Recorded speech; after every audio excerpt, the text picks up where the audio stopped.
Huwag kang mag-expect na maging successful ka nang walang paghihirap.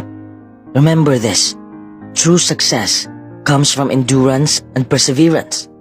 Kung madali lang maging successful sa buhay, edi sana'y successful na tayong lahat, di ba? Huwag mong iasa sa swerte ang buhay mo. Invent opportunity and embrace your failures. Maraming taong hihila sa'yo pababa, pero huwag kang magpapahila sa kanila.